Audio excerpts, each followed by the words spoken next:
Curious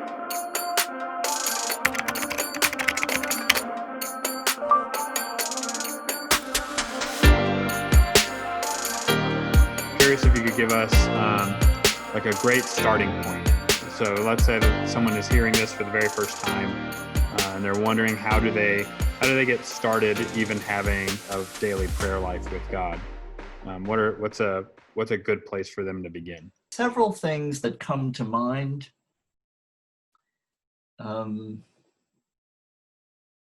Anyone who wants to take up a new endeavor knows that they have to practice. Oh, I want to play the guitar. Well, I think you're going to have to put your fingers on the strings and strum it a few times, Oh, I want to be the star quarterback. Well, I think you're going to have to pick up a football and throw it a few times, With each of the endeavors that people take up in their lives, there's a commitment of time. There has to be a regularity to the practice. So I suggest to people, if you want to pray, pick a time during the day when you can be undistracted, when you can be by yourself. Sit quietly in a space that is peaceful for you and is conducive. Could be in your home, could be in your garden, could be walking along the ocean, might be in the sanctuary of your church. But to then sit and be deliberate about surrendering your own agenda and open yourself to the love of God.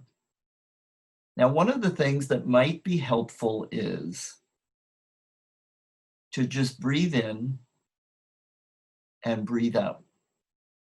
We don't take a breath without God being a part of it. So if you can breathe in what allows you to sustain yourself, that oxygen, who provided it? How did it get there? As it fills your lungs and your blood starts to circulate that oxygen through your system, what is it like to be the recipient of the gift of life?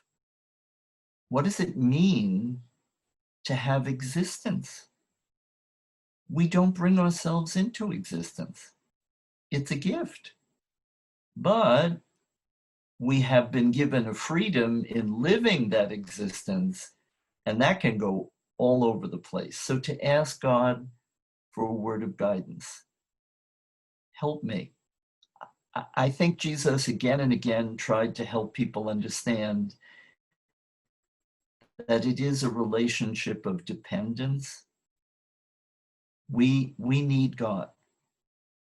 Does God need us? But as a person can, and usually prayer practice should begin brief. Don't sit down to pray for an hour. Don't sit down to pray for 15 minutes.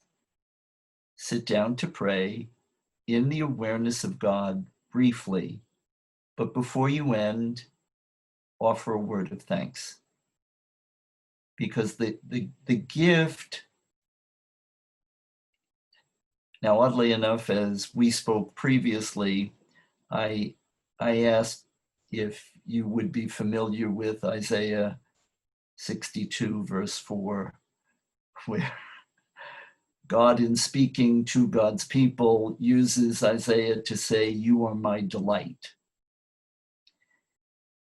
If the prayer can come from an awareness that God delights in our being responsive to God, this is where affect and intellect, again, we talk about ascribing the human condition to God, and we understand God is much more than we are. So to anthropomorphize God and say, oh, God feels happy because I smiled at him today. Well, that's a little self-exalting. But to realize that there are places in Scripture that remind us God is pleased when we turn to God, when we are deliberate in attending to God. And that whole effort to enter into prayer is to give your attention to God, which is less about prayer formulas and more about being present. There is a little book written by a brother Lawrence centuries ago, The Practice of the Presence of God. A more contemporary author said, we call it a present because we're being given something. But what we are receiving is God's attentiveness to us. And the response to somebody who gives you attention is to be attentive to them.